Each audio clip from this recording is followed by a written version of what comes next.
अस्सलामु अलैकुम वरहमतुल्लाहि वबरकातुहू। नहमदुहू नुसल्ली अला रसूलिल करीम, अम्मा बाद, फ़अऊज़ु बिल्लाहि मिनश शैतानिर रजीम, बिस्मिल्लाहिर रहमानिर रहीम। रब्बि इश्रह ली सदरी व यस्सिर ली अमरी वहलुल उक़दतम मिन लिसानी यफ़क़हू क़ौली। रब्बि ज़िदनी इल्मा, रब्बि ज़िदनी इल्मा, रब्बि ज़िदनी इल्मा, आमीन। जी, लास्ट सेशन क्या कर रहे हैं हम लोग? क्या कर रहे थे? नज़रिए बनने का मीडियम, कि नज़रिए सबकॉन्शियस में कैसे जाके बैठ जाते हैं, क्या तरीका होता है, कौन सा वक्त होता है, क्योंकि सारे नज़रिए तो सबकॉन्शियस में नहीं बैठते। और सबकॉन्शियस तहता शऊर का काम क्या होता है? जी, तहता शऊर का काम क्या है जी? कि रिएक्ट करना हो, ठीक है, रिएक्शन देना, कि उन नज़रियों की बुनियाद पे अमल करना, फितरतन कोई अमल करना, नज़रियों की बुनियाद पे अमल करना, आदत की बुनियाद पे अमल करवाना, रिएक्शन देना। तो नज़रिए किससे बनते हैं? इल्म से। इल्म किससे आता है? हवा से, खमसा से। तो जो कुछ भी हम देखते हैं, जो कुछ हम सुनते हैं, जो कुछ हम चखते हैं, महसूस करते हैं, वो सब हमारे दिमाग में रिकॉर्ड होता है और वो फिर नज़रिए बनते हैं और उसके बाद रिएक्शन आता है। कब रिएक्शन आता है जी? रिएक्शन कब आता है? जैसा भी रिएक्शन आया एकदम से ना, हाँ, रिएक्शन कब आता है? जब लिंक बनता है। जब लिंक बनता है तो एकदम उसका रिएक्शन आता है नज़रिए की बुनियाद पे। तो बात ये हो रही थी कि सुबह से लेके शाम तक कई चीज़ें देखते हैं, कई चीज़ें सुनते हैं, लेकिन सबके ऊपर तो रिएक्शन नहीं आता, सब पे नहीं आता। हर चीज़ पे जो हम सुन रहे हैं, देख रहे हैं, उस पर एक रिएक्शन नहीं आता। तो कौन कौन सी चीज़ों पे होता है? कब वो जाके बैठेगा, जब जाके रिएक्शन आएगा। जब वो सब कॉन्शियस में जाके बैठ जाएगा, एक नज़रिया बन जाएगा, तो रिएक्शन आएगा। तो वो कौन सा तरीका होता है जो जाके बैठ जाता है अंदर? कौन सा वक्त होता है जो जाके बैठ जाता है? उसमें हमने आपको बताया था कि 5 तरीके हैं। नंबर 1, जी, सोच समझ के किसी भी बारे में, किसी चीज़ के बारे में आपने सोचा, समझा, उसकी अच्छाइयाँ, उसकी बुराइयाँ, उसके नुकसानात, उसके फ़ायदे, सब कुछ देखा और फिर उसके बाद एक फ़ैसले पे पहुँचे, एक नतीजे पे पहुँचे कि ये काम सही, ये चीज़ सही, ये चीज़ गलत। तो वो नज़रिया आपका बन गया और वो नज़रिया अल्लाह के हुक्म से बड़ा पावरफुल नज़रिया होता है। नंबर 2,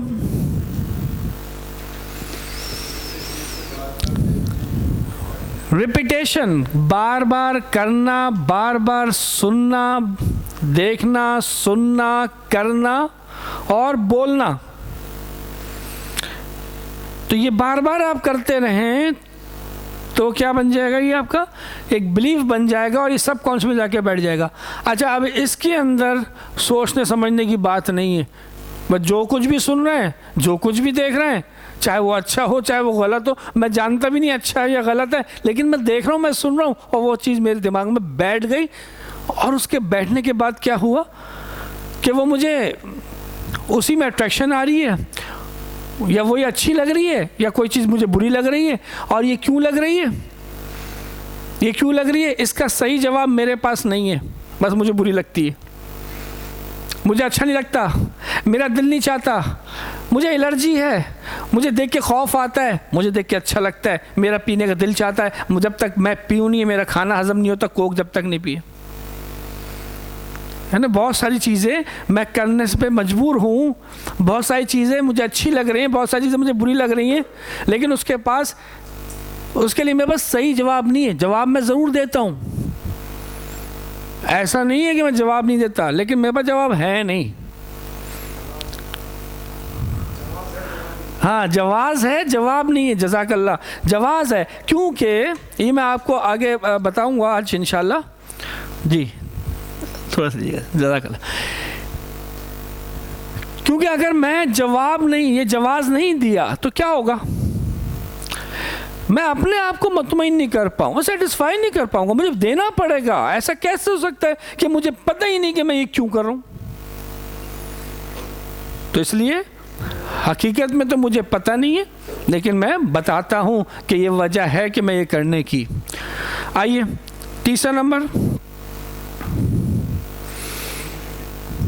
नहीं अभी तो आया ही नहीं उसका नंबर जी। हाई इमोशनल स्टेट, यानी कि जज्बात जब हो जाए ना हाईएस्ट लेवल पे पहुंचे हुए हों, ज़्यादा हों, गुस्सा ज़्यादा है, ठीक है, गुस्सा आ गया, जज्बात भड़क गए, खुशी आ गई, मोहब्बत बहुत ज़्यादा हो गई, गम बहुत ज़्यादा हो गया, खौफ आ गया,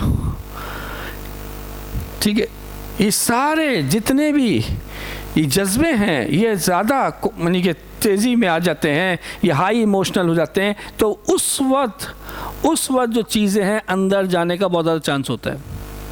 बात क्लियर नहीं? वालेकुम सलाम। अच्छा, अब उसके ऊपर हमने पहले लास्ट वीक बात की थी, लास्ट सेशन में,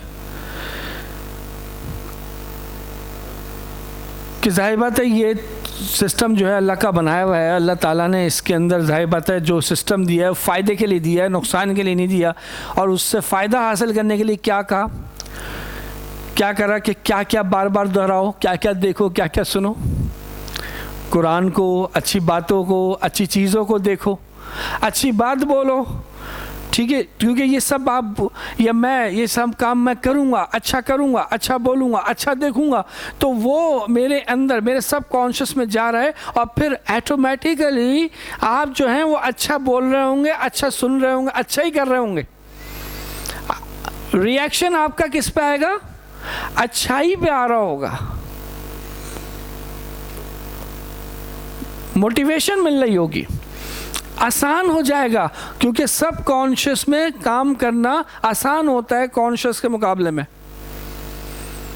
सोच समझ के काम करना मुश्किल है बगैर सोचे समझे काम करने के मुकाबले में।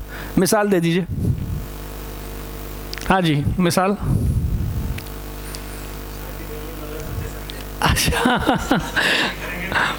अच्छा, ये भी तो है, चलें बिल्कुल। और कोई मिसाल? ड्राइविंग, ठीक है, ड्राइविंग सोच समझ के जब कर रहे थे स्टार्टिंग में तो मुश्किल थी, और जब बार बार करने से, वालेकुम अस्सलाम, बार बार करने से क्या हुआ, वो सब कॉन्शियस में चली गई, वो आदत सब को बन गई। और अब ड्राइविंग करना आसान है। या आप रोज़मर्रा डेली में जहाँ पे भी आप बैठते हैं, चाहे घर हो, चाहे दफ्तर हो, दुकान हो, कुछ चीज़ें आप रूटीन में करते हैं, करते नहीं करते? वो करना आसान लगता है आपको। चाहे जाए के कोई नया काम कर दिया जाए कि अब सिस्टम चेंज होगा, कल से इस तरह करना है, वो मुश्किल लगता है। यानी कि अब नया सिस्टम लेके आ जाओ ऑफिस के अंदर, तो जितने एम्प्लॉयज़ होते हैं ना, वो कहते हैं कि नहीं वो ही सही था, इसमें टाइम बहुत लगता है, इसमें मसला है, वो ही सही था, वो ही अच्छा था। लेकिन कुछ दिन बाद, लेकिन अगर वो राय बात है, ऊपर मैनेजमेंट का ये होता है, ऑर्डर होता है, करना यही है, अब मजबूरी है, तकलीफ़ हो रही है। क्योंकि अब क्यों तकलीफ़ किस बात की हो रही है? हाँ, तो क्या चेंज क्या हुआ? अब क्या हुआ, क्या है जो तकलीफ़ किस चीज़ की हो रही है? तो रूटीन चेंज में हुआ क्या है, तकलीफ़ क्यों हो रही है? इसलिए कि अब मुझे करना पड़ रहा है। अब मेरे सब कॉन्शियस को, कहाँ है जी वो स्लाइड वाली, सब कॉन्शियस की नहीं आ रही, ओके। आमतौर से क्या होता है, रोज़ाना क्या होता है, कमांड देता हूँ मैं अपने सबकॉन्शियस को और वो काम होता है। मैं नहीं कर रहा हूँ, मैं सिर्फ और सिर्फ उसको कमांड देता हूँ, हुक्म देता हूँ, काम करो, ये प्रैक्टिस है। लेकिन अब मुझे खुद करना पड़ रहा है, इसलिए मुझे तकलीफ़ हो रही है। अब कुछ दिन करना करा और करते करते क्या बन गई, अब नई आदत बन गई। अब मुझे वो काम फिर आसान हो गया, और अब फिर मैं क्या कह रहा हूँ, ये ज़्यादा बेहतर है, ये सिस्टम ज़्यादा बेहतर है। कभी सुना है आपने ये कहा है ऐसा जुमला? मैं बहुत दफ़ा सुना है, जब भी नया सिस्टम लेके आओ ये सही नहीं है, और कुछ अरसे बाद ये पहले से अच्छा है।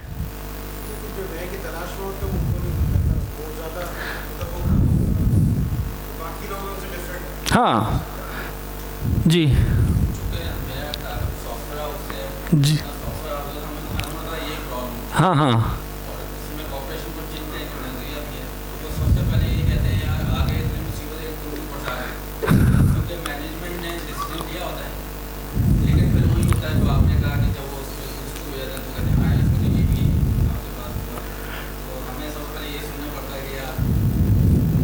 तो बार बार करने से, तो अब बार बार करने से अल्लाह ताला ने क्या दिया कि क्या करो, कुरान को बार बार पढ़ो, बार बार सुनो, बार बार पढ़ो, ठीक है।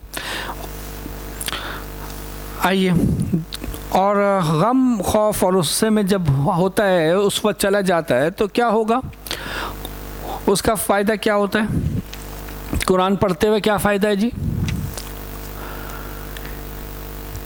कि जब अजाब की आयतें आई हैं तो एकदम से क्या पैदा हुआ, खौफ पैदा हुआ, और खौफ पैदा हुआ, और ये बात, जिस बात पे खौफ पैदा हुआ, ये दोनों आपस में क्या हो गए, एंकर बन गया, लिंक बन गया इनका, ठीक है। अब लिंक बन गया, ये तो कुरान पढ़ते हुए बना है, ठीक, ये कुरान पढ़ते हुए बना, खशियत आ गई थी और उसके ऊपर ये मामला हो गया। अब ज़िंदगी में जा रहे हैं, काम हो रहा है, बाकी चीज़ें हो रही हैं, बाहर निकल गए, उस वक्त जब उस काम को देखा या उस काम की बात हुई तो लिंक अगर बना हुआ है तो पैदा क्या होगा, खौफ। जब खौफ पैदा हुआ तो इंसान किसी काम से अगर रुकना चाहे तो किसकी बुनियाद पे रुकता है, वो खौफ की बुनियाद पे। बार बार इसीलिए कुरान में कहते हैं तक़ुल्लाह, अल्लाह से डरो, डरो, खौफ रखो, खौफ रखो, उस आग से डरो, उस जहन्नुम से डरो, खौफ होना चाहिए। उस खौफ की वजह से इंसान उस काम से रुक जाता है जो कि उसका अपना नफ्स या किसी और की तरगीब की वजह से उसका दिल चाह रहा होता है।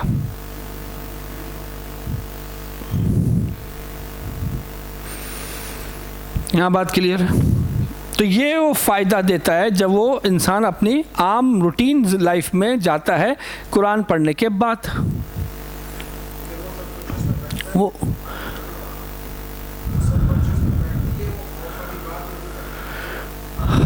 अगर खौफ वाली बात, अगर खौफ पैदा होगा तो बैठेगी।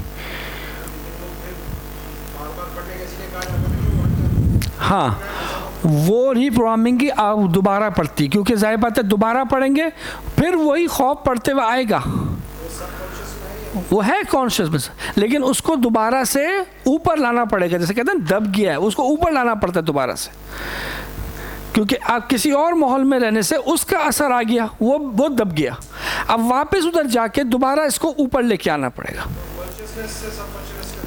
जी जी जी जी, कॉन्शियसली भी दोबारा उसको ऊपर लेके आना पड़ता है। उसको रिपीट करेंगे तो उसी चीज़ को रिपीट करेंगे तो ऊपर आएगी। अब क्या होता है, मैं आपको एक किस्सा सुनाया था मैंने कि अगर एंकर किसी खौफ की जगह पर एंकर हंसी को बना दिया जाए तो कभी खौफ आएगा? और एक किस्सा मैं आपको सुनाता हूँ, और ये अनजाने में लोग करते हैं। एक कॉमेडियन है पाकिस्तानी, नाम मत लीजिएगा अगर आपको ये याद आ जाए, तो मैंने कैसेट सुनी थी, बहुत अरसे पुरानी बात है, और उसमें जो है उन्होंने वो कह रहा है कि जन्नत में जाने का क्या फ़ायदा,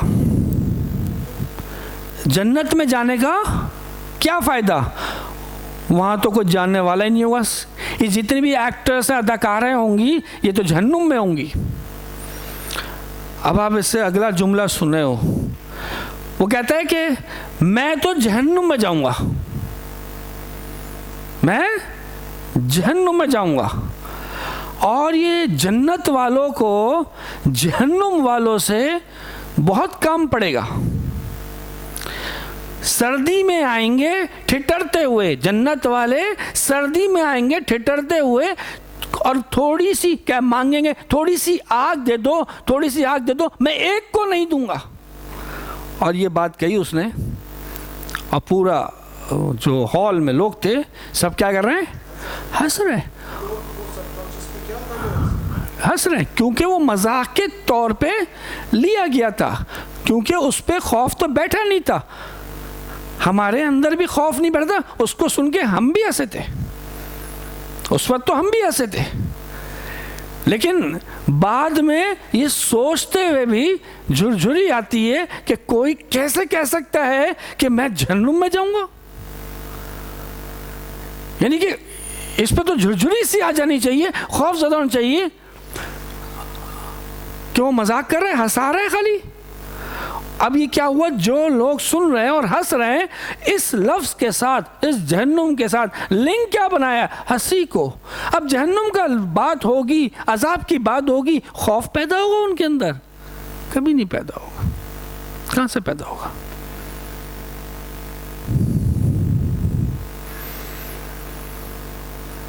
नहीं होगा। और वो बात सारी क्या है, यकीन की है। अगर वो इस तरह अपने आप को जहन्नुम में डाल के और आग में जलाने की बात कर रहा है, तो इसी मजाक में सिर्फ अपने घर में अपने आग लगा के अपने बच्चों की जलाने की बात कर ले, इसी दुनिया की तफरीयन वो भी कर ले ना। उसकी हिम्मत नहीं है, उसकी हिम्मत नहीं है, क्योंकि अगर उसको दुनिया की आग में और आग घर में आग लगने की बात की जाए तो उसको भी खौफ आएगा। क्यों? क्योंकि उसने वो आग देखी है, उसका मुशाहिदा हुआ है, और उस मुशाहिदे के ऊपर जब वो अपने बच्चों को अपने घर में अपने आप को फिट करेगा तो उसको खौफ आएगा। और सुनने से आता है। कुछ अरसे पहले, कुछ साल पहले लियाकताबाद में एक घर में आग लग गई, और घर में बच्चे थे और माँ बाप बाहर थे या बाहर निकल आए थे। अब घर में बच्चे हैं और माँ बाप और पूरा मोहल्ला इलाका नीचे सड़क पे, और बच्चे जो हैं, घर में आग लगी हुई थी, वो आ गए बाहर, जो बालकोनी होती है उधर खड़े हुए, बच्चे वहाँ खड़े, ऊपर थी जगह। अब सब देख रहे हैं, माँ बाप देख रहे हैं, और वो आग अंदर से बढ़ती बढ़ती बालकोनी तक आई, और सब लोगों के सामने देखते देखते बच्चे कोयला हो गया माँ बाप की आंखों के सामने। ये लियाकताबाद का वाक़या, ये मैंने सिर्फ अखबार में पढ़ा था, मैं देखा नहीं था। लेकिन इसको सिर्फ पढ़ते हुए, ये सोचते हुए कि बच्चे माँ बाप की आंखों के सामने कोयला हो गए, आदमी के रोंगटे खड़े हो गए, एक खौफ पैदा हुआ। क्योंकि इधर खौफ पैदा हो रहा है, इधर मुशाहिदा है, इधर लिंक बन रहा है, तो वो फीलिंग आ रही है। उधर का फीलिंग एक क्यों नहीं आ रही? क्योंकि वो पैदा ही नहीं हुआ, वो यकीन ही नहीं हुआ और नहीं किया गया। क्योंकि जाहिर बात है, पढ़ते हैं, तर्जुमा मालूम नहीं है, उसको उस गहराई से सुनते नहीं है, तो वो फीलिंग, वो एंकर बना नहीं है।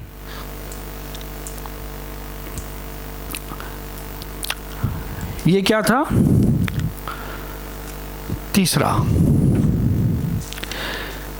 चौथा क्या है? कि जब इंसान गुनूदगी की कैफियत में होता है। ये बात हो चुकी थी, नहीं होती ना जी? नहीं, ये मतलब ये वाला पॉइंट तो नहीं कर रहा था लास्ट वीक हमने। हाँ, चौथा क्या है? गुनूदगी की हालत में, यानी कि एक इंसान का पर वक्त आता है, दो वक्त आता है आमतौर से, आना 3 दफ़ा चाहिए लेकिन 2 दफ़ा आता है रोज़ाना, कि ना तो वो पूरी तरह कॉन्शियस होता है कि वो शऊर में होता है, और ना पूरी तरह वो सब कॉन्शियस में होता है, यानी कि बीच की कैफियत होती है, ज़रा सी वो गुनूदगी सी होती है, अनकॉन्शियस नहीं होता। यानी कि सोने से पहले वो वक्त आता है, और उठने के फ़ौरन बाद वो वक्त होता है कि जिस वक्त आदमी की बिल्कुल एक्टिव नहीं होता, जहन एक्टिव नहीं है, बल्कि वो कुछ सोया हुआ है। उस वक्त कोई भी बात आदमी करता है, कुछ करता है, तो इसमें ज़्यादा चांस है कि वो अंदर चली जाए। और मैं 3 दफ़ा क्यों कह रहा हूँ, आमतौर से 2 दफ़ा क्यों हो रहा है? एक तो रात को सोते वक्त और एक सुबह उठते वक्त। तीसरा कौन सा वक्त होना चाहिए? कैलुला के वक्त। तो आजकल कैलुला होता है, कम ही होता है। तो ये वक्त होता है। और इस वक्त अब रात को कोई हॉरर फिल्म देख के सोए या कोई डरावनी कहानी पढ़ के सोए तो ज़हन में क्या जाएगा, क्या बैठेगा? खौफ बैठेगा, खौफ। हाँ, ये खौफ ऐसे नहीं बैठता। ये नहीं होता कि सुबह उठे तो खौफ ज़्यादा होगा, वो ये बैठ गया उसके साथ लिंक में। अब ज़िंदगी में किसी चीज़ों पे खौफ पैदा हो जाएगा। किसी को मौत का खौफ हो गया, किसी को किसी चीज़ से खौफ पैदा हो गया, किसी को किसी चीज़ से खौफ पैदा हो गया। अब ये खौफ पैदा कब हुआ, कहाँ से हुआ? ये उसके माजी से किसी वाक़े से हुआ है ना। अब वो चाहे वो फिल्म के ज़रिए हो, चाहे वो कहानी के ज़रिए हो, चाहे उसने खुद देखा हो, पढ़ा हो, सुना हो, कुछ भी हुआ हो, ये इससे होता है। तो हमने कहा इससे चांस है कि जाके बैठ जाता है। अगर परियों की और उसकी कहानियाँ करेंगे तो क्या होगा? उसके सबकॉन्शियस में क्या हो गया है? अब उसको कौन से ख्यालात आएंगे? फैंटेसी वर्ल्ड में रहेगा वो। उठ भी जाएगा, आंख भी खुल जाएगी तो वो उसको जो है ना ख्यालात आ रहे होंगे और वो दिल नहीं चाहेगा उसका बिस्तर से उठने का। फिल्में बना रहा होगा वो बैठ के, ठीक है ना। तो ये चीज़ इस तरीके से यहाँ पे होती है। यहाँ पे सुबह अगर माएँ जो हैं बच्चों को स्कूल के लिए उठाती हैं, 8 बजे स्कूल लगता है, आँख खुली तो 7:45 बज गए, लेट हो गई। आप जल्दी से भाई उठाना है तो फ़ौरन जाएंगे और क्या कहेंगे? बच्चा सो रहा है, उसको उठो उठो उठो उठो, एकदम चीखेंगी तो बच्चा भी हड़बड़ा के उठ जाते, क्या हुआ, खैरियत। अब ये जो उठाना है, ये उसके बच्चे के दिमाग में क्या दल गया? खौफ दल गया। ये आवाज़ का, कोई चीखेगा तो एकदम खौफज़दा हो जाएगा। तो इसलिए कहते हैं कि जब भी उठाओ तो बड़े आराम से, प्यार से, हल्की आवाज़ दे के, बल्कि कुछ कहते हैं कि अंगूठा पकड़ के दबाओ। हाँ, लेकिन कौन से पानी के? हल्के छींटे वो फुहार वाली छींटे। बस ज़ोर से अगर पूरा गिलास ही छींटा मार दिया तो मसला है फिर उसमें। हाँ, नहीं। तो ये इस तरीके से हो जाएगा। अब देखिए, बाहर के ममालिक में अगर कोई बेहोश आदमी हो तो उसको लोगों को मना होता है, पाबंदी है कि उसके सामने कोई नेगेटिव बात नहीं करो। बेहोश है जी, क्यों? अभी बेहोश है तो क्या चीज़ नहीं है? कॉन्शियस में नहीं है, लेकिन वो फिर भी सुन रहा है। अब क्या सुन रहा है वो? कौन सा माइंड सुन रहा है? सब कॉन्शियस सुन रहा है। यानी कोई एक्सीडेंट हो जाए और वो कोई बेहोश पड़ा हुआ है तो पाबंदी है कि वहाँ कुछ नहीं बात करो, कुछ बात नहीं करो। जब वो होश में आता है तो उसको जारी नहीं होता। हाँ, आप 1 साल की उम्र में आपके वालिद ने, वालदा ने, पता नहीं पूरे रिश्तेदारों ने आपको आन के क्या क्या कहा था आपके सामने, आपको याद है? नहीं याद? नहीं, कुछ याद नहीं। हाँ, कुछ होती है, ठीक है, लेकिन वो आपने सुनी तो थी। अच्छा, ये भी पता नहीं भाई, आपने सुनी तो थी भाई। जाग रहे थे, मैं जब सोते हुए बात नहीं कर रहा हूँ, मैं जब जाग रहे थे तब तो बातें हो रही थी, सुनी थी ना। लेकिन याद है? नहीं याद है। तो इसका मतलब सुनी तो है, और शुरू में हमने बता दिया कि जो कुछ भी सुन रहे हैं, जो कुछ भी देख रहे हैं, वो क्या हो रहा है? रिकॉर्ड हो रहा है। तो याद कुछ नहीं है। इसलिए बहुत सारे काम जो हम करते हैं रिएक्ट कर जाते हैं, जो कि करना नहीं चाहते, और हमें ये पता नहीं कि ये क्यों हो रहा है हमारे साथ। तो ये कहाँ से हो रहा था? जब हमें याद ही नहीं है जिस पर ये कुछ हमारे साथ हुआ और हम उसके मुताबिक रिएक्ट कर रहे हैं, हमें याद भी नहीं है। मैंने अलस्तु बिरब्बिकुम का बात की थी, याद है? याद है वो? या तो सुनने की बात नहीं, या तो हमने इकरार किया हुआ है। हर शख्स ने, हर इंसान ने, काफिर हो, मुसलमान हो, हिंदू हो, ईसाई, कोई भी हो, सबने इकरार किया हुआ है, अपनी शक्ल में आन के इकरार किया हुआ है, सबसे इकरार लिया हुआ है। याद है? नहीं याद है? और उसके बाद अल्लाह ताला क्या फरमा रहे हैं कि ये क्यों है? ये हुज्जत है, ये हुज्जत है ताकि कल को तुम ये ना कहो हमें तो पता ही नहीं। ये मैं शुरू में आपको बता चुका हूँ ये बात। तो ये कहाँ पड़ा हुआ है? सब कॉन्शियस में पड़ा हुआ है, ये फितरत में डाल दिया गया है, ये सब कॉन्शियस में डाल दिया गया। अब क्या होगा? ये तो पड़ा हुआ याद है नहीं मुझे, फिर अब क्या होगा? अब क्या करा? अब अल्लाह ताला ने क्या करा? अब पैगंबर को भेजा, नबियों को भेजा। किस लिए भेजा? वो वादा याद दिलाने के लिए कि भाई वो वादा याद करो, ये वादा है, ये तुमने वादा किया है, तुमने इकरार किया है, ये अहद किया है तुमने, ये याद दिलाने के लिए भेजा। लेकिन मेरे शऊर में तो आज तक याद नहीं आया। लेकिन फिर क्या होगा? होगा क्या? लिंक पैदा होगा। जब वो बुलाया जाएगा, उस रब की तरफ बुलाया जाएगा, वो वादा याद दिलाया जाएगा, तो फिर मुझे क्या होगा? रिएक्शन आएगी, मुझे रिएक्शन होगा, मुझे उसमें अट्रैक्शन होगी, मैं उसकी तरफ दौड़ूंगा, मैं उसकी तरफ आऊँगा। कुछ बहुत सारे लोग नहीं आ पाते।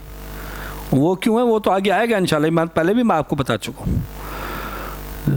लेकिन जो फितरत मतलब सलीमा पे हैं, उनका ज़मीर अभी जाग रहा होता है, ठीक है, वो आते हैं। जैसे इसकी मिसाल इस तरह समझ लें कि जब हम दीनी महफिल में होते हैं, कोई दर्स सुन रहे होते हैं, हमारे दिल नरम हो जाते नहीं जाते? हमारा दिल चाहता नहीं चाहता कि हम अच्छे काम करें और बुरे काम छोड़ दें? चाहता नहीं चाहता? ये क्यों चाह रहा है? ये क्यों चाह रहा है? हमारी फितरत में अच्छाई मौजूद है, हमारी फितरत में मुसलमानियत मौजूद है। जब हमें कोई बुलाता है, हमें अच्छा लगता है, हम चाहते हैं, हमें रिएक्शन आता है। बात क्लियर हो रही है? तो उन्होंने क्या कहा कि अगर कोई एक्सीडेंट हो गया, बेहोश है, उसके सामने कोई बात नहीं करो, खामोश रहो। उधर है, हमारे यहाँ क्या होता है? सब खड़े हो गए, अब तबसरे हो रहे हैं, नहीं बचेगा, इतना खून बह गया, नहीं बचेगा। नहीं, अब क्या हुआ? उसका सब कॉन्शियस सुना, क्या सुना? कि मैं नहीं बचूंगा, और जब मैं नहीं बचूंगा तो फिर अब ये जो पंपिंग और सारे काम करने की क्या ज़रूरत है? काम को बंद करो।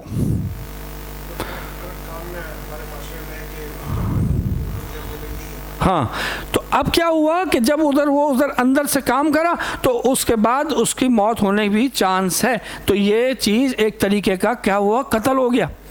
लेकिन इस पर कोई पकड़ नहीं है। लेकिन शरीयत हमें क्या कहती है कि कोई अगर बीमार हो, कोई बहुत ज़्यादा बीमार हो, उसके बाद जाके उसको हिम्मत दिलानी है, उसको तसल्ली देनी है, उसके लिए दुआ करनी है, या ये कहना है तुम मर रहा है, अब तो सीधा हो जा, मर रहा है, 2 दिन तो रह गए मरने में। हाँ, उसकी दुआ देनी है, उसको सेहत के लिए दुआ करनी है, उसको तसल्ली देनी है, उसको मोटिवेशन देनी है। मायूस ना हो, इंशाल्लाह अल्लाह तुम्हें सेहत देगा, आफियत देगा, ये देगा। ये करना है ना जी।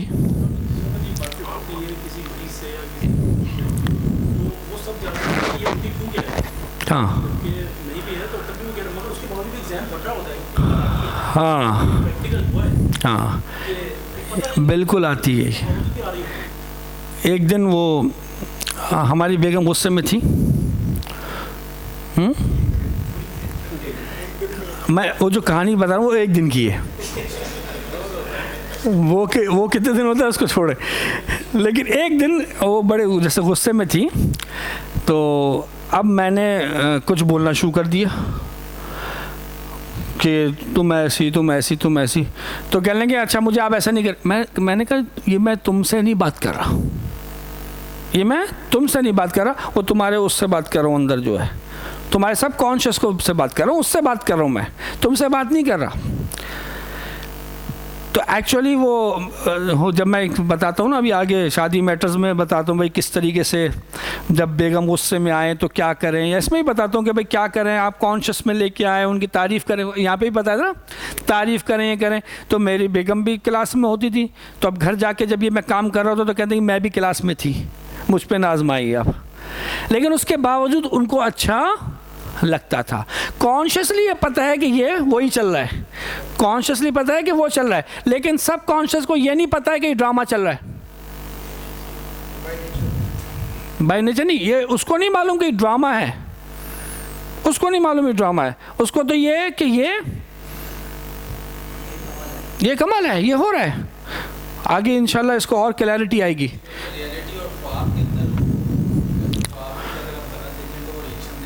जी जी, ख्वाब भी हमें पता है कि ख्वाब थे। सुबह उठ के मौली साहब को फ़ोन कर, मौली साहब ये ख्वाब देखा है। तो मौली साहब ने भी क्या कह दिया कि इस्तग़फ़ार पढ़ो और क्या करो, सदका कर दो।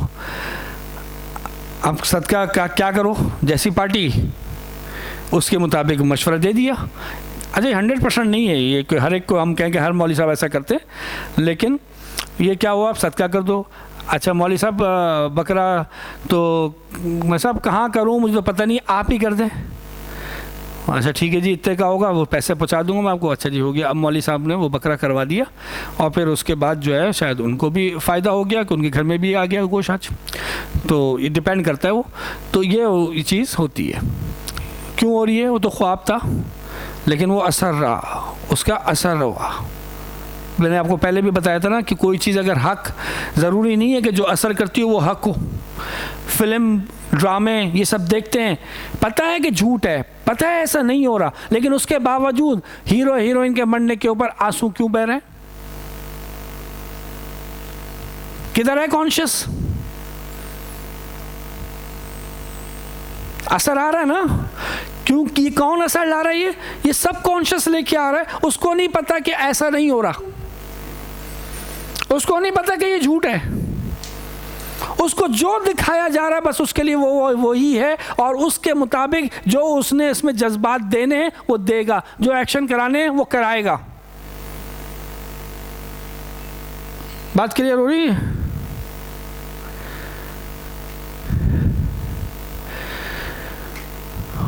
तो ये इस कैफियत में भी हमें एहतियात करना चाहिए और अच्छी बातें सुननी चाहिए। दुआएं पढ़ के, दुआ क्या है, दुआ क्या है, मांग रहे हैं हम, और दुआ के मांगने के बाद उस पर क्या करना चाहिए, यकीन रखना चाहिए। और आपने कोई चीज़ मांगी और आपको यकीन है कि कबूल होगी, तो आपकी कैफियत क्या होगी? खुशी है, अच्छी है, पॉजिटिव है, खुशी की कैफियत है। कुछ भी मांग लिया और ये यकीन है कि अगर ये तो पूरी होगी इंशाल्लाह। हाँ, मांगी जाए पढ़ी ना जाए, जज़ाकल्लाह। मांगी, दुआ मांगी जाए, और दुआ मांग के सोए, पॉजिटिव हो के सोए। सुबह उठें पॉजिटिव हो जाए, दुआ मांगे, फिर दुआ मांगे, पॉजिटिव हो। जब दिन की स्टार्टिंग अच्छी हो गई तो क्या होगा, सारा दिन कैसा होता है? अच्छा, इसमें ऐसे नहीं समझ में आता है, इसको रिवर्स कर दें। जी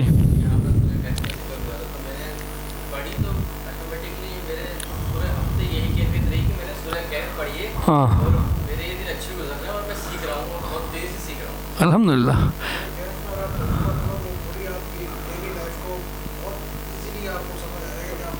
जी बिल्कुल। तो मैं क्या पूछ रहा था कि आप इसको रिवर्स कर लीजिए। जिस दिन सुबह ही सुबह झगड़ा हो गया,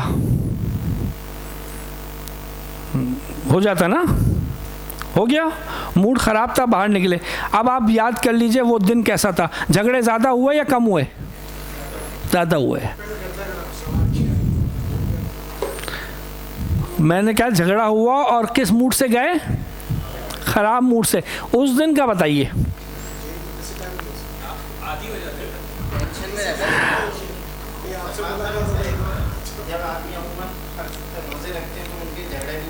हाँ, शुरू में रमज़ान में जितने झगड़े होते हैं आम दिन में इतने नहीं होते। क्यों, क्या वजह है? क्योंकि वो कमज़ोर हुए हुए हैं, उनके कुछ आदत की वजह से भी कुछ आदत की वजह से जो है ना वो चीज़ नहीं मिल रही, निकोटीन नहीं मिल रही, कैफीन नहीं मिल रही, ठीक है, या फिर जो खाने का चाय नहीं मिल रही, ये सारी चीज़ें ना मिलने की वजह से वो कमज़ोरी हो रहे हैं, दिमाग सर में दर्द होता है, इरिटेशन आती है, छोटी सी चीज़ भी बर्दाश्त नहीं होती। हाँ, कुछ लोगों के लिए कमज़ोर हो जाते हैं तो बेचारे बिल्कुल चुप लग जाते हैं। जैसे कुछ लोग गम में, खौफ में एग्रेसिव हो जाते हैं और कुछ लोग बिल्कुल डाउन हो जाते हैं। हाँ, लेकिन ऐसे लोग कितने हैं? बहुत कम है, बहुत कम है। आइए, तो ये कौन से चौथा हो गया। आइए पांचवी चीज़, पांचवा तरीका। अच्छा, अब मैं आपको जो दिखा रहा हूँ तो आपने मुझे बताना है जो आपको नज़र आ रहा है उसकी बुनियाद पे, आपको मालूम है, आपको इल्म है, उसकी बुनियाद पे नहीं बोलना आपने। आपको जो नज़र आ रहा है ना उसकी बुनियाद पे बोलेंगे आप, ठीक है? ओके, पढ़ें। क्या पढ़ने में आ रहा है? कुछ भी नहीं, ठीक है? हाँ जी, किसने कहा? अच्छा, हार क्यों बनेगा? अच्छा, हार पढ़ने में तो कुछ नहीं आया ना आपको। चलें, आप पढ़ें। पर्क, ठीक है। अभी आपने पर्क पढ़ा है, ये कौन से माइंड ने पढ़ा? आपके कॉन्शियस माइंड ने, ठीक है। लेकिन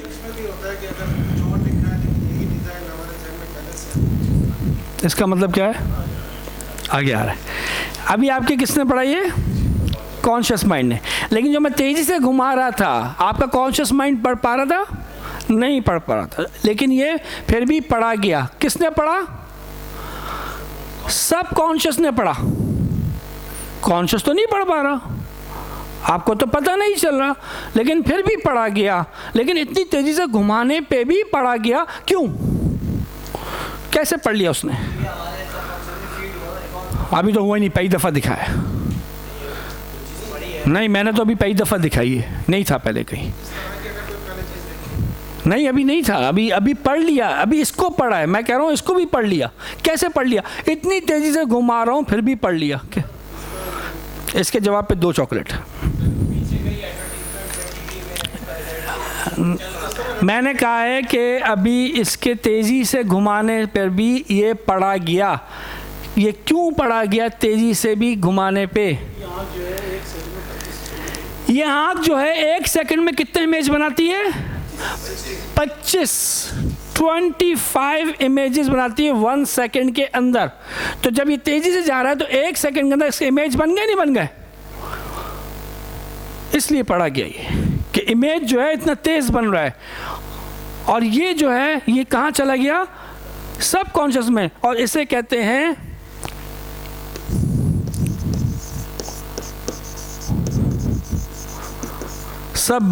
सबलिमिनल मैसेज।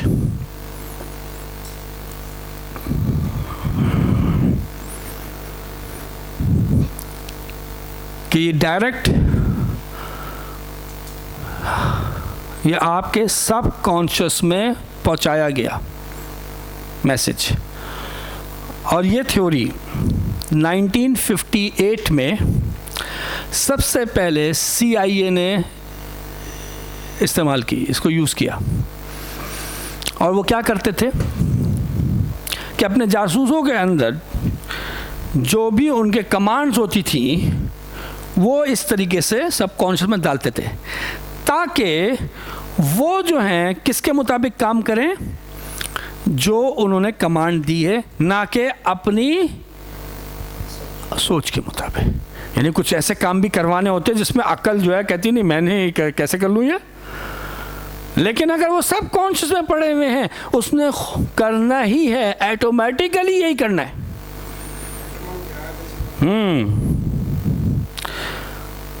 और इसको मिसाल से मैं आपको समझाऊं कि एक मैंने क्लिप देखी, वो इत्तेफाक से यहाँ नहीं है वीडियो क्लिप।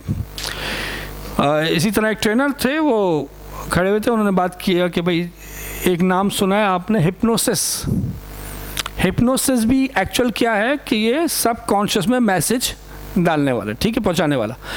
तो उन्होंने एक को बुलाया ऑडियंस में से किसी को और कहा कि भाई मैं तुम्हें हिप्नोसिस करूंगा। तुम्हें को मसला तो नहीं कहना नहीं है। अच्छा करते करते उसको वो सबकॉन्शियस में ले गया। अब वो खड़ा हुआ है, अब वो खड़ा हुआ है, वो लेट नहीं किया, वो बैठ नहीं किया, वो खड़ा हुआ है, लेकिन अब वो कॉन्शियस में नहीं है। अब वो कैसे लेके जाते हैं, कुछ झटका दे के, कुछ ऐसा करके, कुछ कोई ना कोई उनकी वो होती है कि उसको सबकॉन्शियस में ले जाते हैं। हाँ, वो पहले दिखा देते, वो यूँ चेन घुमाते हैं, कोई एक तरह नज़र रखो तो सबकॉन्शियस में चले जाता है। उसके बाद कमांड दी उसको, जब वो सबकॉन्शियस चले गया उसको कमांड दी कि जब मैं अपनी टाई को रोल करूं तो तुम अपना कोट उतार देना, ठीक है, और जब मैं अपनी टाई को सीधा करूं, अनरोल करूं, तो तुम कोट पहन लेना। ये कमांड दी, और ये कमांड देने के बाद उसको वापस कॉन्शियस में लेके आए और उससे पूछा हाँ भाई क्या करें, शुरू करें। उसको पता ही नहीं चला कि बस जा भी चुका, कमांड हो भी चुकी। कह रहे हाँ शुरू करें, ठीक है। तो बातें करते रहे कि भाई क्या चाहिए, क्या वो, क्या करते करते ऐसी टाई को रोल दिया। उसने जो है वो कोट उतारना शुरू कर दिया। उसने तुम ये कोट क्यों उतार रहे हो? अब जवाब नहीं है।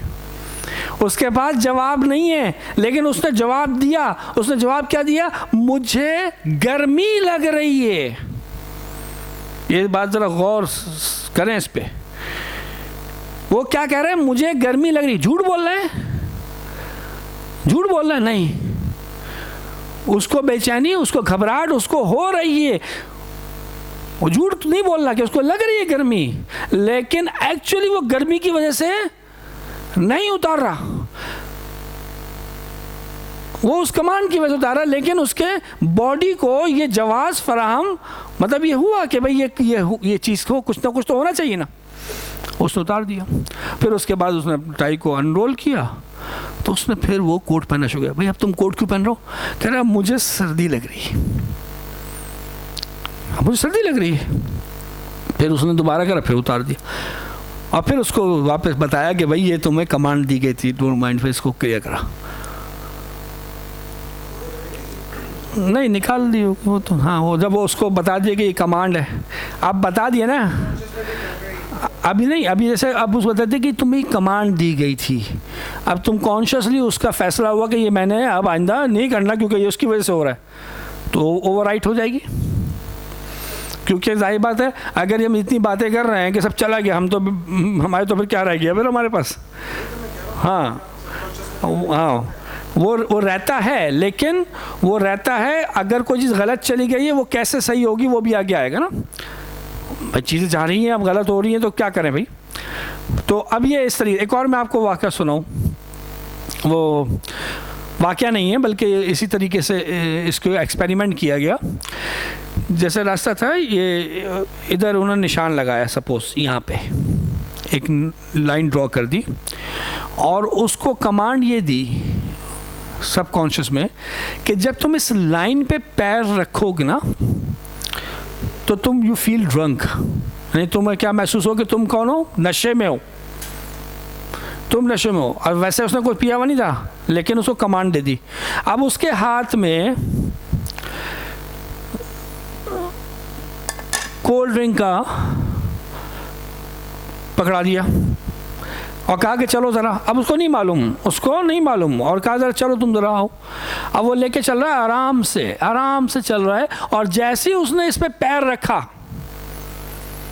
अब जो है ना वो लड़खड़ा रहा है, चल भी नहीं पा रहा है, और उसका हाथ भी लरज रहा है कि वो फील ड्रिंक, हालांकि वो पिया हुआ नहीं।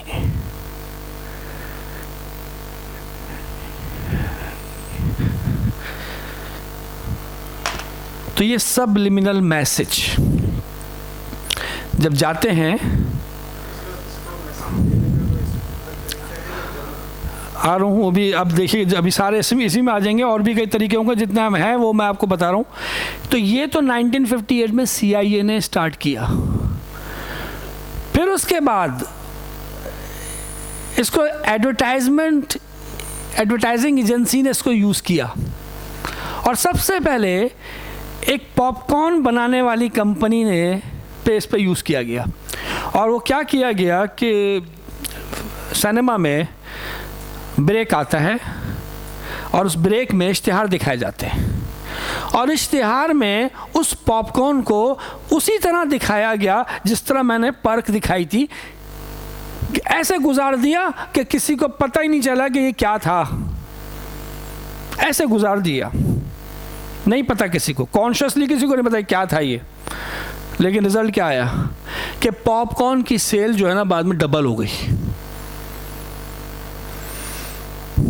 अब डबल क्यों हो गई, हुआ क्या? हाँ जी,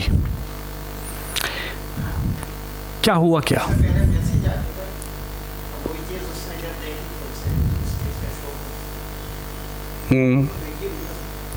हाँ नहीं, क्या हुआ? हाँ तो क्या हुआ? तजस्सुस हुआ। तो उसने तजस्सुस में जाके जो है वो जो बैठा हुआ था फिल्म मैन, मशीन मैन, उससे कहा कि मुझे बताना, मालूमात की उसने, नहीं ऐसा नहीं, और नजर आया तो क्या हुआ?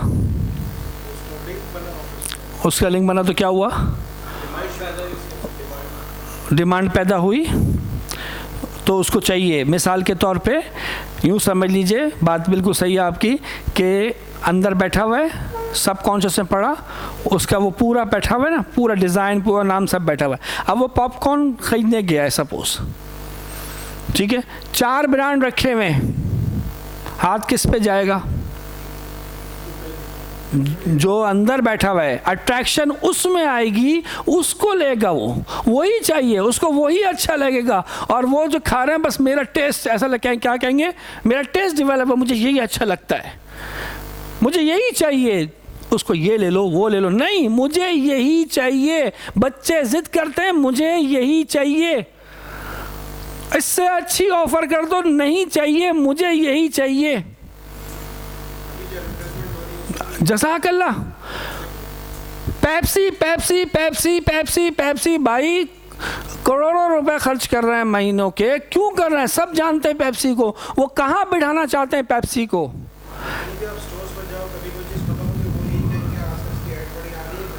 बच्चे यही चाहते हैं, बड़े भी यही चाहते हैं, बड़े भी यही करते हैं, जो चीज़ अंदर बैठ गई वही चाहिए।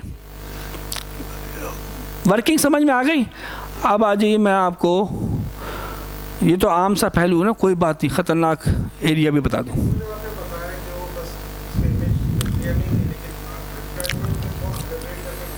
हाँ लेकिन मैं तो सब्लिमिनल की बात कर रहा हूँ ना, अभी मैं डायरेक्ट की बात नहीं कर रहा हूँ, मैं ये तो इनडायरेक्ट मैसेजेस हैं।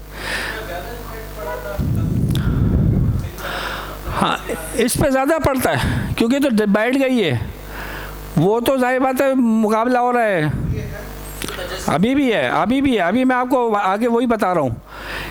ये जो कार्टून बनते हैं किसके लिए बनते हैं? बच्चों के लिए, ठीक है, कार्टून बच्चों के लिए बनते हैं।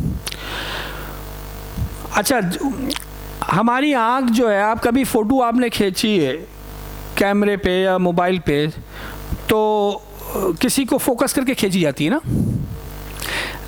आप फोकस करके खींचते हैं, लेकिन पीछे और बाकी चीज़ें भी तो आती हैं तस्वीर में, आती है ना। यानी कि कभी ऐसा हुआ फ़ोटो खींची और बाद में देखा अरे तुम कहाँ से आ गए इसमें, ये तुम भी थे, हालांकि फोकस किसी और का था। तो अब क्या हुआ, कार्टून जो है बच्चों के लिए बनाए जाते हैं, और उस कार्टून में अगर आप जाके देखें तो पीछे बैकग्राउंड में कुछ ऐसी तस्वीर हैं लड़कियों की जो कि हम यहाँ नहीं दिखा सकते, उस हालत की, नीम बराना या बराना इस टाइप की, और कुछ शैतानी साइन भी हैं जो आजकल शैतानी साइन है। हाँ, अब बात ये है कि ये बच्चे हैं, उनको तो लड़कियों से कोई दिलचस्पी नहीं है ना, बच्चों को, कार्टून बच्चों के लिए, तो फिर ये लड़कियों की तस्वीरें क्यों डाली जा रही हैं बैकग्राउंड में? अच्छा, फोकस बच्चों का किस पे होता है?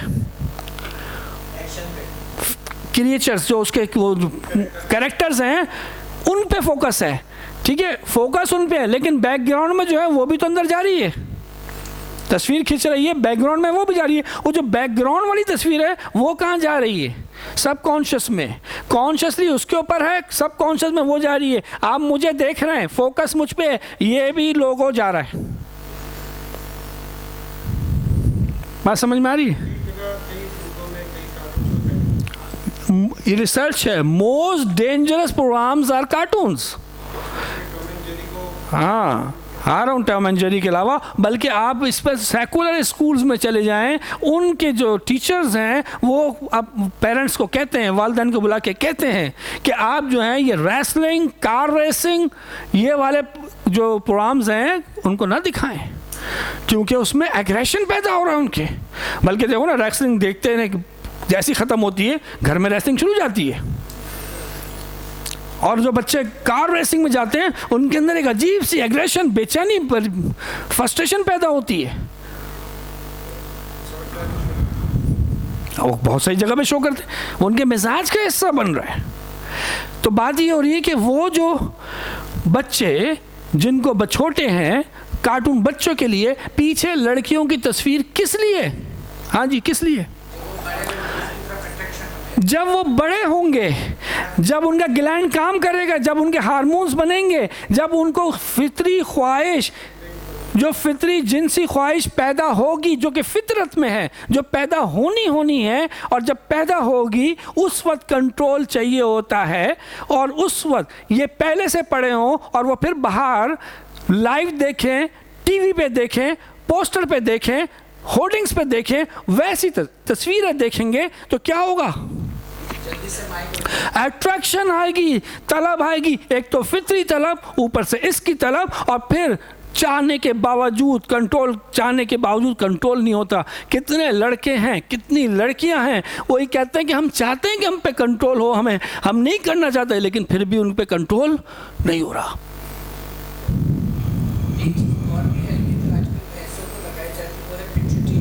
हाँ, ऑक्सीटोसिन।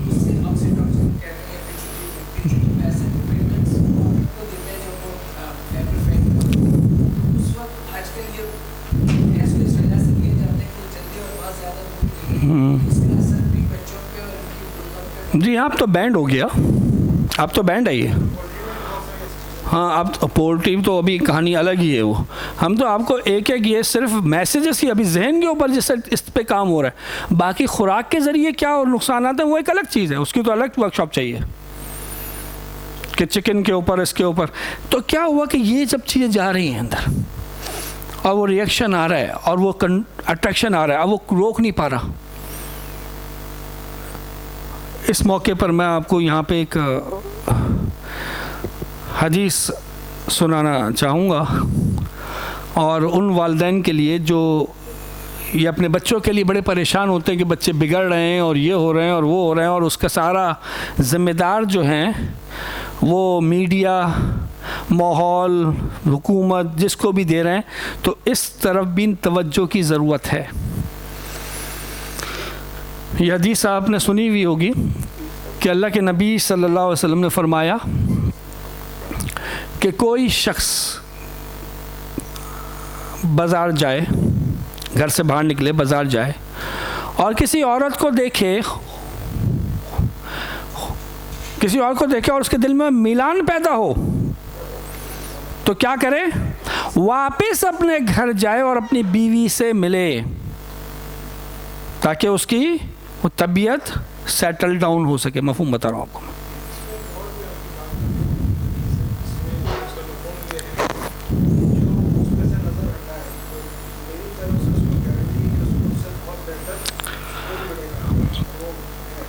वो है, ऐसा है, वो हदीस है कि अल्लाह के नबी सल्लल्लाहु अलैहि वसल्लम फरमाया कि जिस शख्स ने अल्लाह की हराम करदा चीज़ों पे से अपनी नज़र हटा ली तो उसने ईमान की लज्जत को पा लिया। ठीक है, वो ये हदीस है। आइए, लेकिन ये इसके मुतालिक ये हदीस है। अच्छा, ये एक नहीं है, ये एक से ज़्यादा हदीस है इसकी, कि वो वापस अपने घर जाए और अपनी बीवी से मिले। तो हटा ली, नज़र तो हटा ली, इसमें यह नहीं है कि नज़र रखी रही, नज़र पड़ी, मिलान हुआ, हटा ली, लेकिन अब क्या करे? अब तबीयत तो आ गई ना, अब तबीयत आ गई तो अपने बीवी के पास जाए और मिले। अब ये नौजवान जो लड़के होते हैं, ये 17-18 साल के लड़के, और इस वक्त तो आपको पता है कि ये हार्मोनल चेंजेस होते हैं, और इस वक्त जितने जज्बात होते हैं, इस वक्त कहते हैं ना, इस वक्त जो है ना लोग बच्चों को कंट्रोल करने के चक्कर में होते हैं। मैं कहता हूँ बच्चों को कंट्रोल करने की ज़रूरत नहीं है, माँ बाप को अपने ऊपर कंट्रोल करने की ज़रूरत है, क्योंकि इस वक्त बगावत का बड़ा चांसेस होता है। इस वक्त जो है ना बहुत तेज़ी से चेंजेस आ रही हैं उनकी। तो इस वक्त जब वो उनके सब कॉन्शियस में ये पड़ा हुआ है, उनकी जिनसी ख्वाहिश हो गई और वो ये सब देख रहे हैं, वो किधर जाए, वो किधर जाए? क्योंकि अल्लाह के नबी सल्लल्लाहु अलैहि वसल्लम ने फरमाया कि जब बच्चे बालिग हो जाएं तो इनका निकाह कर दो, और अगर निकाह नहीं करते, जिम्मेदार माँ बाप अगर जैसे हैं करने के लिए, और अगर नहीं करते और बच्चे फिर कोई हरकत करेंगे, कोई मुलव्वस होंगे, तो माँ बाप के ऊपर गुनाह होगा।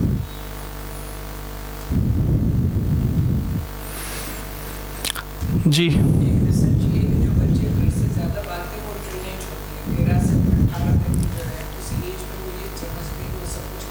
जी हाँ,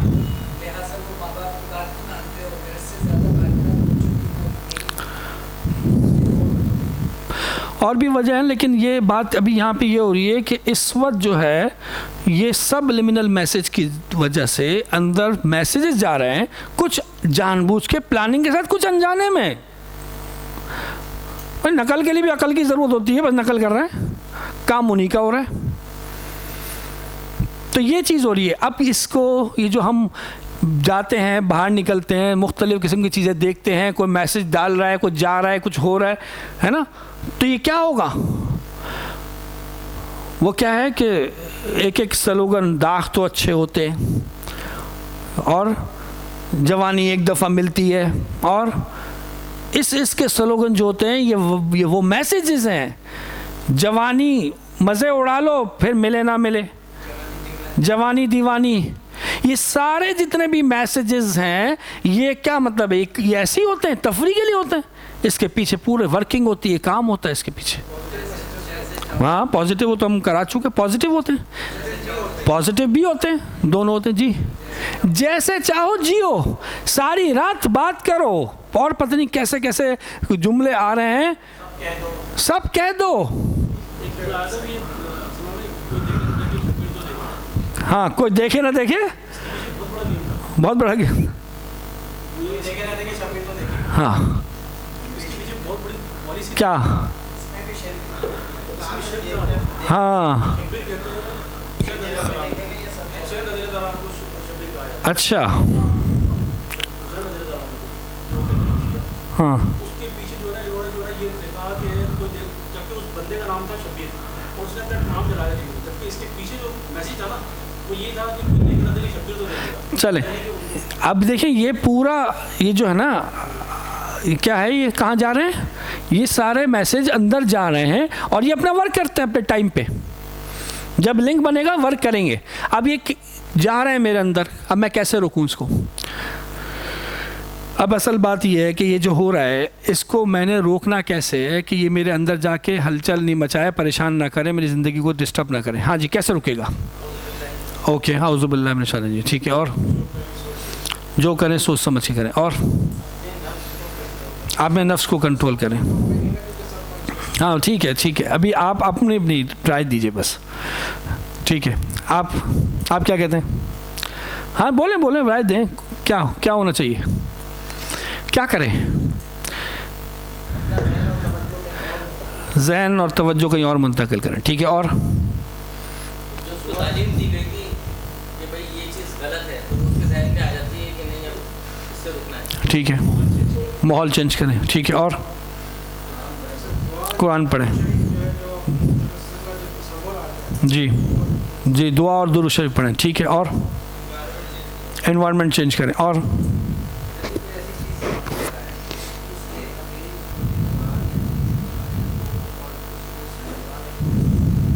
ओके, इग्नोर करें, तो उसके अगेंस्ट में जो हदीस है, आयत है, वो जहन में लाएं, ठीक है।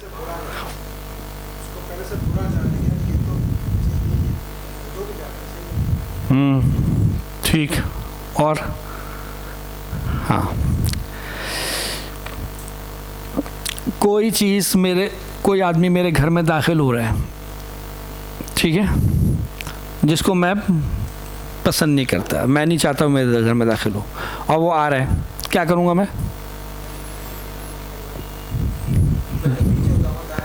मैं दाएं बजाऊँगा, घर छोड़ के चला जाऊँगा।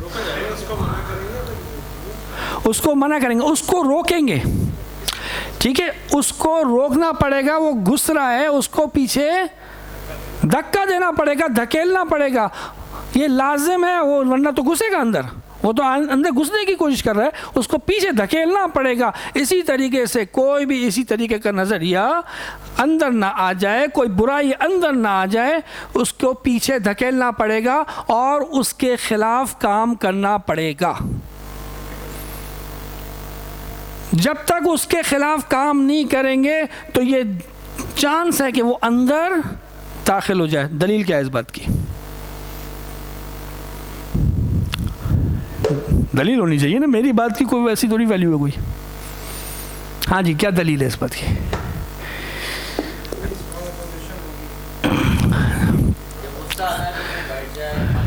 नहीं, गुस्से की बात नहीं हो रही।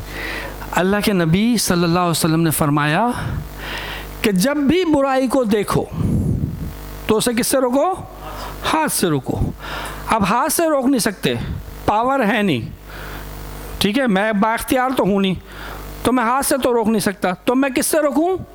ज़बान से रोकूं, ठीक है। अब रोकना कैसे ज़बान से, वो एक अलग कहानी है, ठीक है, वो एक अलग आगे आएगा, लेकिन ज़बान से रोकूं। लेकिन अगर ज़बान से भी नहीं रोक सकता तो क्या करूं?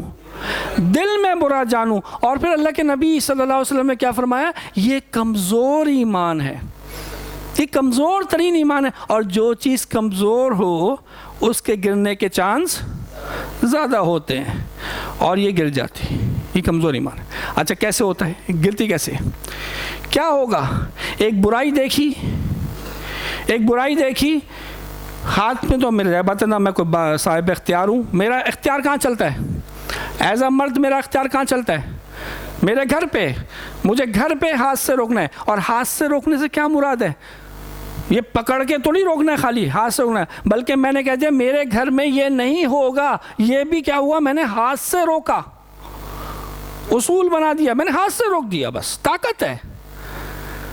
बल्कि एक साहब आए एक वर्कशॉप में, कहने लगे कि मैंने केबल के तार काट दिए, पूरे जो मोहल्ले वाले हैं, पड़ोसी, सब नाराज़ हो गए।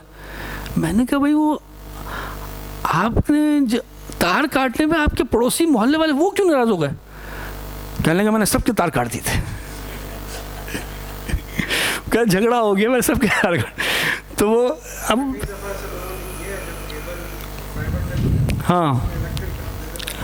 हाँ, तो वो उन्होंने तो क्या कर, हाथ से उन्होंने सबका तार काट दिया। अब झगड़ा होना, फसाद मचना है भाई, उनको तो समझाना है ना, उनको तो हिकमत से बात करनी है, उनको तो रोस्ता रोकना है। अपने घर के तार काटने तो काट दो, अगर नहीं कंट्रोल हो रहा तो, ये बात समझ में आती। खैर, तो अब हाथ से नहीं रोका, मैंने ज़बान से भी नहीं करा।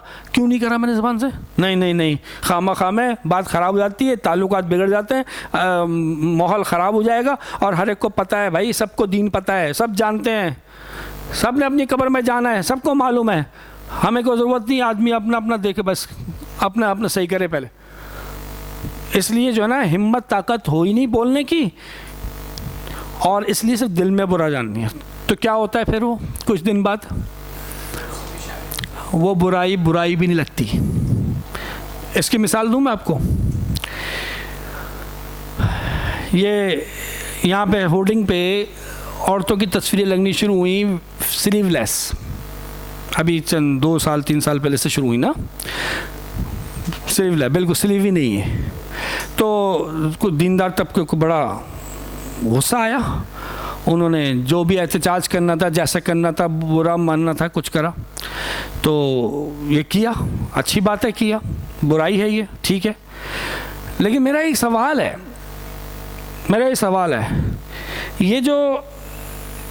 ये हाफ स्लीव्स हैं, इसके और स्लीवलेस के गुनाह में कोई फ़र्क है? सेम है? नहीं, कम नहीं है, बराबर है, कम नहीं है। एक बालिश के कपड़े का फ़र्क है, गुनाह में कोई फ़र्क नहीं है जी। नहीं, अभी आप उसको छोड़ दें, अभी मैं अभी उसकी बात नहीं कर रहा हूँ, मैं सिर्फ एक बात ये कर रहा हूँ कि हाफ स्लीव और स्लीवलेस दोनों के गुनाह बराबर हैं। लेकिन जिन लोगों को गुस्सा आ रहा है स्लीवलेस पे, अच्छी बात है आने, लेकिन उससे पहले जो हाफ स्लीव्स लग रहे थे उस पर गुस्सा आया? इतना काबिल कबूल है क्योंकि वो देखते देखते देखते एक्सेप्ट हो गया, यूज टू हुए। और ये इंसान को अपने आप को बचाने के लिए है, ना कि हम ये समझते कि हम तो भाई दूसरे को रोक रहे हैं, उनको बचा रहे हैं। नहीं, अपने आप को बचा रहे हैं। इसकी कई हदीस है, मैं एक हदीस आपको सुना रहा हूँ। अल्लाह के नबी सल्लल्लाहु अलैहि वसल्लम फरमाया कि एक किश्ती की मिसाल दी, मफहूम बता रहा हूँ आपको, अल्फाज ऐसे नहीं, कि कुरानदाजी की लोगों ने किश्ती की। कुछ लोगों को जगह मिली ऊपर की साइड पे और कुछ लोगों को मिली नीचे की साइड पे। अब नीचे वाले लोगों को पानी लेने के लिए कहाँ जाना पड़ता था? ऊपर, और वो सब पानी निकालते थे, तो उससे ऊपर वालों को तकलीफ़ होती थी आने जाने में। तो उन्होंने ये फैसला किया कि हम ऊपर नहीं जाएंगे बल्कि नीचे कश्ती में सुराख करके पानी नीचे से ही निकाल लेते हैं। अब जब कश्ती में सुराख हो जाएगा तो क्या होना है, किश्ती ने डूबना है, और वो जो ऊपर वाले हैं वो देख रहे हैं और वो कह रहे हैं कि करने दो, इनकी मर्जी, जो दिल चाहे करें। तो क्या हो, जब किश्ती डूबेगी तो वो नहीं डूबेंगे, वो भी डूबेंगे, वो भी डूबेंगे। तो इसलिए अगर ऊपर वाले नहीं रोकेंगे तो वो खुद भी डूबेंगे। तो ये रोकना अपने लिए ज़रूरी है। 3 लोगों का फ़ायदा है, 3 एरिया का फ़ायदा है। सबसे पहले मैं अपने आप को बचा रहा हूँ, आग लगी हुई मेरे पड़ोस में, तो मैं उसके अगर आग बुझा रहा हूँ तो मैं अपने घर को बचा रहा हूँ एक्चुअली, कि आग फैल के मेरे घर में ही आनी है। और फिर दूसरा, मैं अपने पड़ोसी को बचा रहा हूँ, जिसकी मैं आग बुझा रहा हूँ उसको बचा रहा हूँ। और तीसरा ये, मैं पूरे मोहल्ले को, पूरे माशरे को बचा रहा हूँ उस बुराई से। बात क्लियर हो रही है? और ये बात दलील और हदीस तो है। ज़रा एक कॉल दुनियादार का भी सुन लीजिए आप, नाम तो सुना होगा आपने, आइंस्टाइन, नाम सुना ना? उसका ये कॉल है, और कितना पुराना कॉल। वो ये कहते हैं कि ये जो दुनिया तबाह हो रही है, ये जो दुनिया तबाह हो रही है, ये बुरे लोगों की वजह से नहीं हो रही, बल्कि अच्छे लोगों के खामोश रहने की वजह से हो रही है। जी,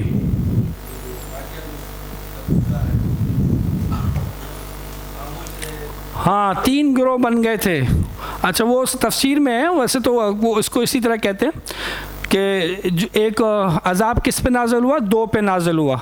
एक जिन्होंने नहर को खोदा था, हफ्ते वाले लोग नहर को खोदा था, और दूसरे वो कि जो चुप रहे थे, उन्होंने मना नहीं करा। तीसरा एक गिरोह था, उन्होंने मना किया कि ये नहीं करो, लेकिन ये सही हदीस में तो नहीं है, लेकिन वो तफसीर में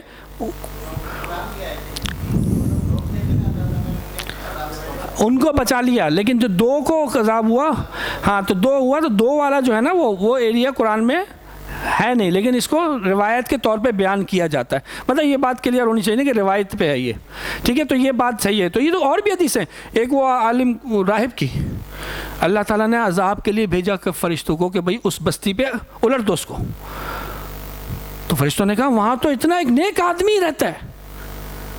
तो अल्लाह ताला ने कहा सबसे पहले वहीं से स्टार्ट करना, क्योंकि वो अपनी इबादत करता रहता था और लोगों को रोकता नहीं था। अमर बिल मारूफ नहीं अनिल मुनकर। तो ये अपने आप को बचाने का मामला है खाली। जी,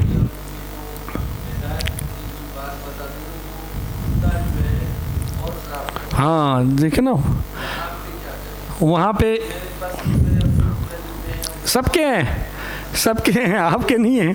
उसका तरीका, उसको वो आगे आ रहा है। वो आगे का मतलब, आगे टॉपिक है कि भाई आगे कह रहे हैं कैसे, ज़बान से रोके कैसे। हम शायद कुछ उसके अंदर कुछ चीज़ें हमें डालनी पड़ेंगी या कुछ निकालनी पड़ेगी। जी, हाँ,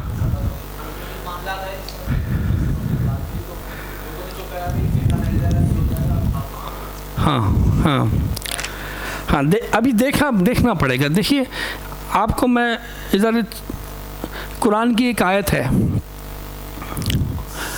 हज़रत इब्राहिम ने दुआ मांगी थी कि भाई वो ऐसा नबी आए, ऐसा बंदा आए कि वो क्या करे, इल्म सिखाए, हिकमत सिखाए, तज़किया करे, है ना। उसके बाद अल्लाह ताला ने क्या कहा कि ये नबी हैं, क्या करते हैं, जो तिलावत करते हैं कुरान की, और क्या करते हैं, हाँ, तिलावत करते हैं, इल्म सिखाते हैं, तज़किया करते हैं, और हिकमत सिखाते हैं। ये चीज़ है ना। तिलावत किसकी? कुरान की। इल्म कुरान का इल्म सिखाते कुरान का। तज़किया क्या है? क्या नहीं, क्या रसूल करते हैं, क्या करते हैं? तज़किया का मतलब क्या है?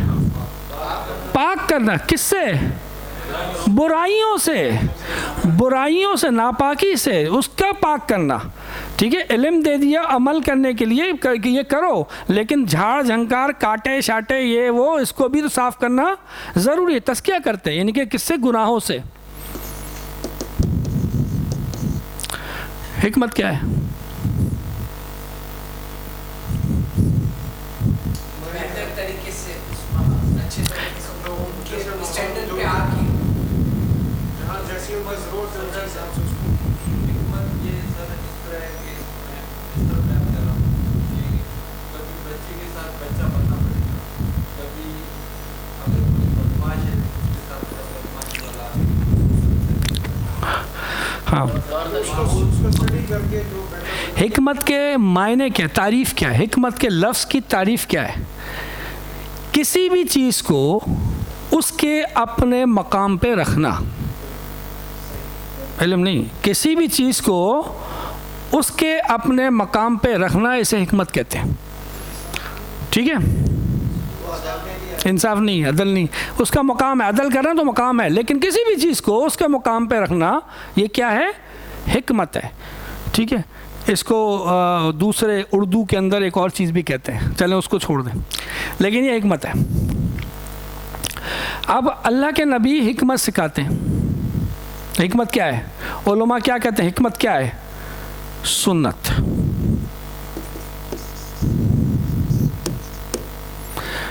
क्यों सुन्नत है? इल्म सारा कहाँ से लिया? कुरान से। और जो करना है, जो नहीं करना, उसको कैसे करना है, क्या करना है, कब मौका है, किस जगह है, कितना है, क्यों है, क्या है, वो सब करके दिखा दिया। वो हिकमत है। वो सुन्नत जो है वो हिकमत है। उसकी सही मकाम सही जगह है, इबादत का सही मकाम सही जगह, हर चीज़ का सही मकाम सही जगह जो है ना, वो करके दिखा दी, वो बता दी। वो सुन्नत है, वो हिकमत है। मिसाल के तौर पर एक एक लफ्ज़ होता है जिस पे हम परेशान हैं। इज़्ज़त का एक लफ्ज़ है, इज़्ज़त। कोई कहता है इज़्ज़त दी है, कोई कहता है इज़्ज़त नहीं दी। किसी माशरे में, किसी बिरादरी के अंदर खड़े होना इज़्ज़त है, कहीं खड़े होना बेइज्जती है। कहीं पे वो दामाद के साथ ये ना करो तो ये बेइज्जती हो जाती है, ये करो तो इज़्ज़त है। हर एक का अपना अपना अपना मेयार है। लेकिन कहीं पीछे बैठना, मतलब ये क्या है? हर एक ने बनाया हुआ। अभी एक्चुअली इज़्ज़त है क्या? अब मैं जानना चाहता हूँ एक्चुअली इज़्ज़त क्या है, क्या बेइज्जती क्या है, इज़्ज़त क्या है कि उसको इज़्ज़त दी, इसको इज़्ज़त नहीं दी। तो वो अल्लाह के नबी सल्लल्लाहु अलैहि वसल्लम ने बता दिया कि ये चीज़ करना तो इज़्ज़त देना है, और ये चीज़ ना करना ये बेइज्जती है। ये है हिकमत। उसका सही मकाम सही जगह पर रख दिया। बात क्लियर हो रही है?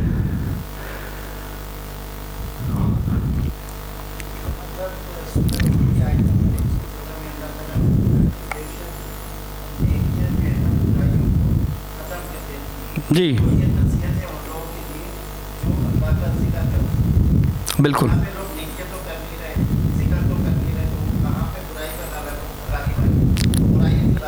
हाँ, लेकिन एक साथ आप ये तो पता है आपको कि कौन सी नेकियों को ख़त्म करती है, कौन सी बुराइयों को ख़त्म करती है नेकियां? कौन सी बुराइयों को ख़त्म करती है? सगीरा। सगीरा। अभी अरफा का रोज़ा गया,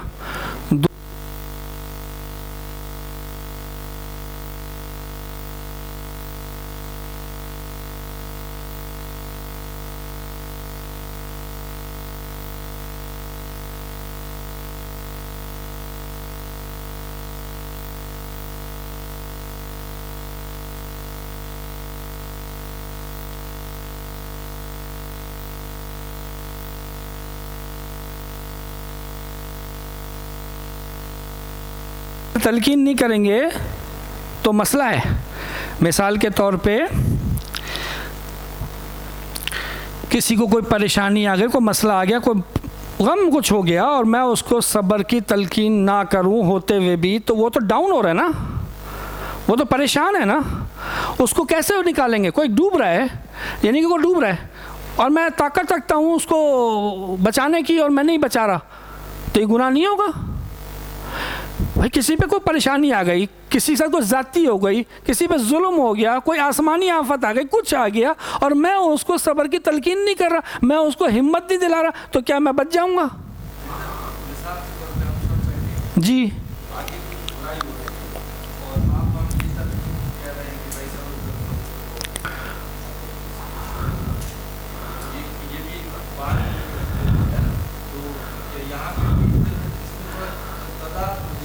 नहीं, तज़ाद बिल्कुल भी नहीं है। कि आप किसकी बात कर रहे हैं जिसमें तज़ाद लग रहा है?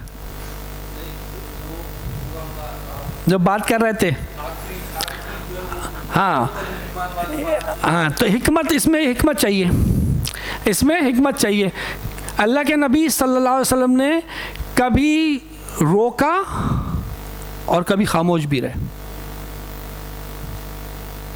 अब वो कहाँ खामोश रहे और क्यों खामोश रहे, ये जब हम सुन्नतें और हदीसें पढ़ते हैं तो हमें क्या आएगी? फिर हमें हिकमत आएगी, हमें हिकमत आएगी कि भाई क्या, कहाँ खामोश रहे। मतलब एक साहबी गुस्से में थे, बल्कि जिस पर शराब हराम नहीं हुई थी, हलाल थी, सब अलाउ था, तो पीते थे सब।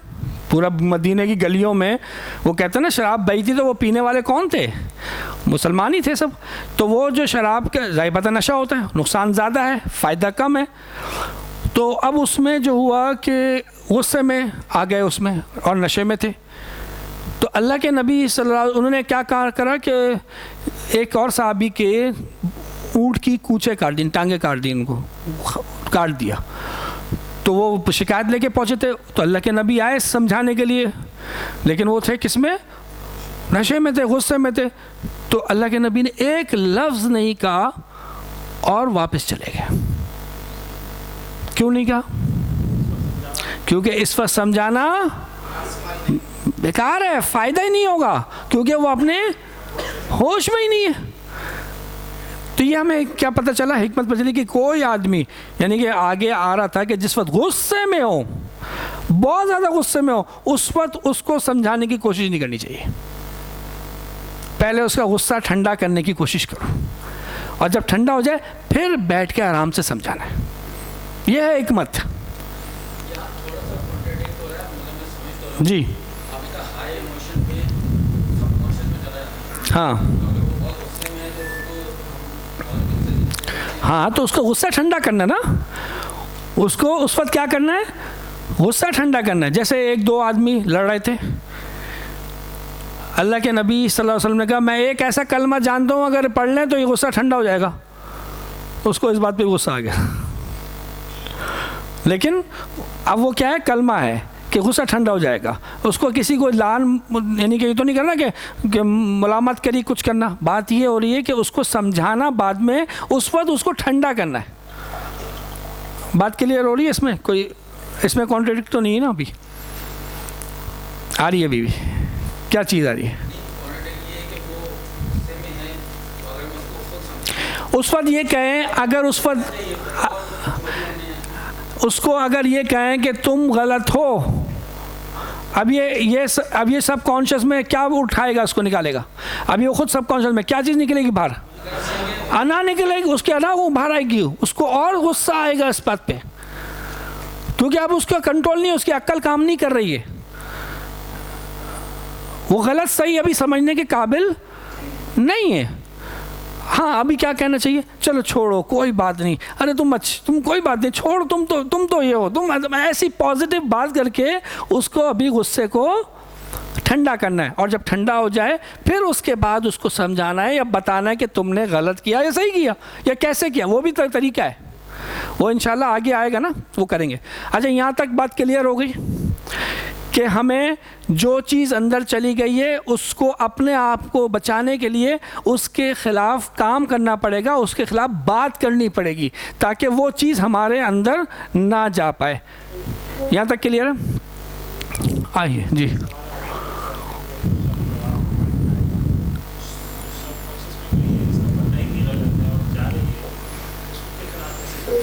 हाँ,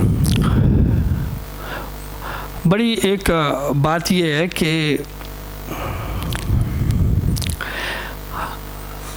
कुछ चीज़ें जो है ना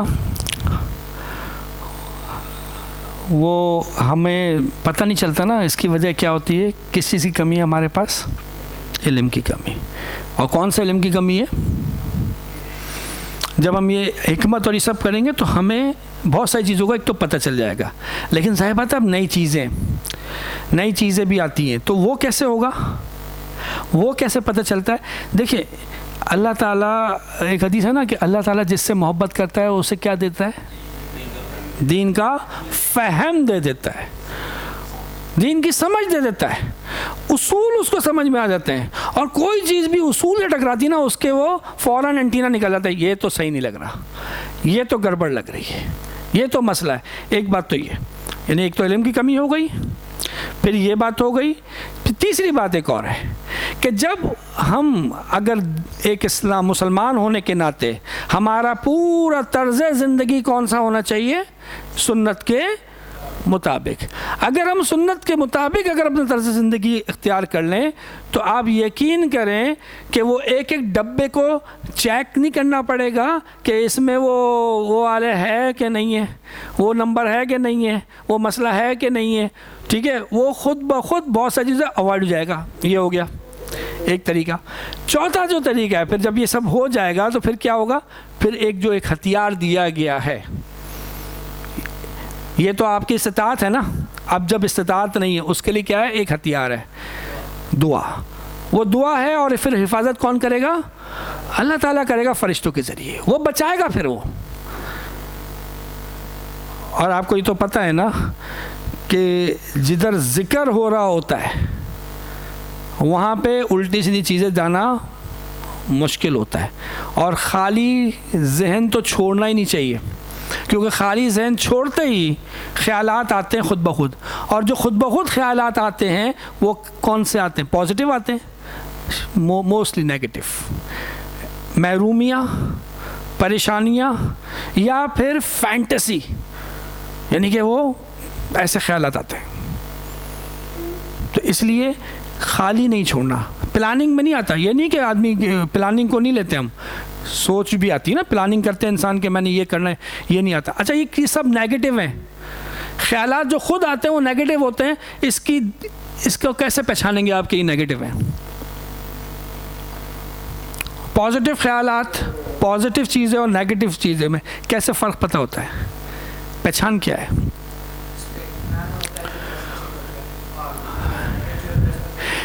जी, अब आप कहेंगे ये जो मुझे ख़यालात होते हैं ये पॉजिटिव है, नेगेटिव क्या होगा? कि नेगेटिव होने का निशानी ये है कि उसके बाद मैं डाउन फील करूँगा, मैं एक्टिव नहीं फील करूँगा, मैं मोटिवेट फील नहीं करूँगा, मैं चीज़ों को टाल लूँगा, ठीक है, मैं उनसे भागूँगा। तो ये है नेगेटिविटी। और पॉजिटिव का मतलब ये होगा कि मेरे अंदर एकदम एक्टिवनेस आ जाएगी, मोटिवेट हो जाऊंगा, मैं कुछ काम करने के लिए खड़ा हो जाऊंगा। जैसे अगर आप प्लानिंग करें रात को कि मैंने ये काम करना है, ये पूरी प्लानिंग करें, सोचते रहें, कोई हाथ नहीं, कोई ज़बान नहीं, सिर्फ सोच रहे हैं दिमाग में, तो सुबह होनी बहुत मुश्किल हो जाती है। कब सुबह हो और मैं ये काम शुरू करूँ? ये क्या है? उसने आपको मोटिवेट किया है। जी हाँ,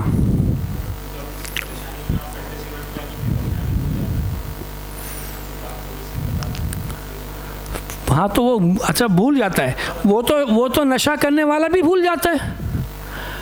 नशा करने वाला अपनी परेशानी भूलता नहीं भूलता, और करता ही इसीलिए वो टेंशन से बचने के लिए। ठीक है, तो जब भूल रहा है तो अच्छी बात होनी चाहिए ना, ये मना क्यों है? क्योंकि ये टेम्परेरी है। अच्छा एक बात, चले टेम्परेरी सही, क्या मसला है? हाँ तो क्या है वो आगे, वो नेगेटिव है ना। ये तो अकीदा होना चाहिए ना कि जिस चीज़ को मना कर दिया वो दुनिया में भी नुकसानदेह। और ये तो इस शराब के बारे में तो बिल्कुल क्लियर कुरान ने खुद ही कह दिया है कि इसके नुकसान ज़्यादा हैं, फ़ायदे कम है। फ़ायदे का मतलब क्या है? सुरूर, क्योंकि जन्नत में मिलेगी ना। जन्नत में क्या फ़ायदा मिलेगा इसका? सुरूर। और फिर कुरान में क्या कहता है? क्या नहीं होगा इससे? इससे सर भारी नहीं होगा और आदमी बेगाना होश से बेगाना नहीं होगा, लेकिन सुरूर लेगा। ये दो चीज़ें जो इसके अंदर प्रॉब्लम है वो नहीं होगी और सिर्फ फ़ायदा होगा इसके अंदर। अच्छा तो फिर क्या होगा? नहीं वो कह रहे हैं क्यों, फिर क्या है? हाँ तो लेकिन एक हदीस है कि हराम चीज़ से इलाज नहीं होता, वो एक अलग मसला है, छोड़।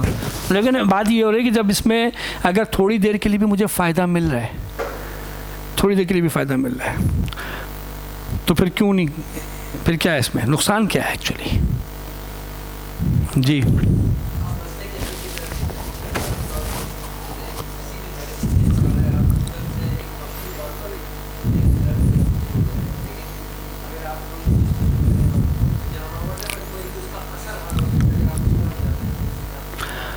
एक होता है रिलीफ, ठीक है, और एक होता है क्योर। दोनों में फ़र्क क्या है? रिलीफ टेम्परेरी है, सर का दर्द हुआ, गोली खाई, दर्द ख़त्म हो गया। लेकिन जो प्रॉब्लम थी जिसकी वजह से हुआ था वो तो क्योर नहीं हुआ। और एक नुकसान और भी होता है सर के दर्द की गोली का। एक गोली है, नाम मैं नहीं ले रहा,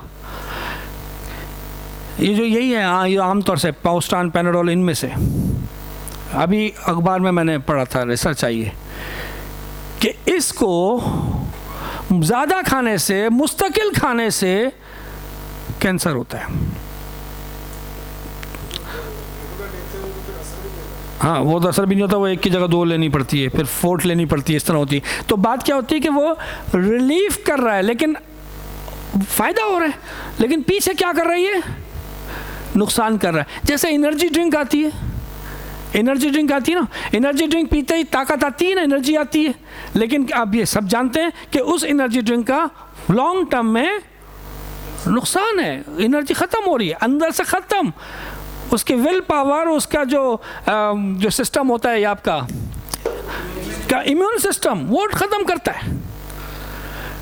तो इसी तरह शराब जो है, नशा जो है, वो एक्चुअली उस वक्त आपको रिलीफ तो कर रहा होता है किसी को, लेकिन उसके बाद क्या होता है कि वो और डाउन की तरफ हो जाता है। पहले जो है वो एक छोटा सांप होते हैं, वो जो प्रॉब्लम होती है जिसकी वजह से शराब पिए, किसी ने नशा किया है, वो छोटे सांप होते हैं। जब वो नशा ख़त्म होता है वो सांप जो है ना अजदहे बन जाते हैं। और फिर क्या है, इसकी मिसाल कैसी है कि पहले एक गोली से शुरू किया था 2 mg की, फिर 5 mg, फिर 10 mg, फिर एक और, फिर 2-3 और। ऐसे लोग हैं पूरी मुट्ठियाँ भर भर के डिप्रेशन की गोलियाँ खाते हैं। जो नशा नहीं करते ना डायरेक्ट, वो इस तरह, वो भी नशा ही है एक्चुअली। वो भी जो है ना वो रिलीफ दे रहा है, क्योर नहीं कर रहा है। जितने भी साइकेट्रिस्ट के पास जाते हैं और साइकोलॉजी के पास जाते हैं और जो गोलियां खानी शुरू करते हैं, अब वो मोस्टली केसेस में गोलियां उनकी सारी ज़िंदगी चलती हैं और वो बढ़ती रहती हैं, कम नहीं होती। इल्ला माशाल्लाह जो टेम्परेरी फेस वाले उनको प्रॉब्लम होते हैं वो ख़त्म हो जाते हैं, तो एक मसला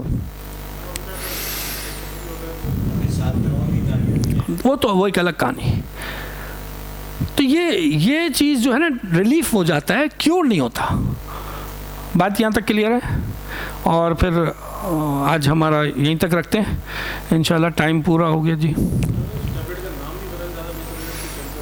नहीं देखिए, मैं वो एक अखबार की ख़बर है, ये ऐसी जो है ना फैलाना उसके लिए भी ख़राब, और जो लोग खा रहे होते हैं उनकी भी हालत ख़राब। तो इसलिए जो है जब तक पूरी तरह यकीन ना हो ना, इस तरीके से नहीं बोलना चाहिए, मेरा अपना ख्याल यही है। नहीं नहीं, वो ये कहते हैं कि जब तक यकीन ना हो आगे बात नहीं करनी चाहिए। अकेले में बता दें वाहिद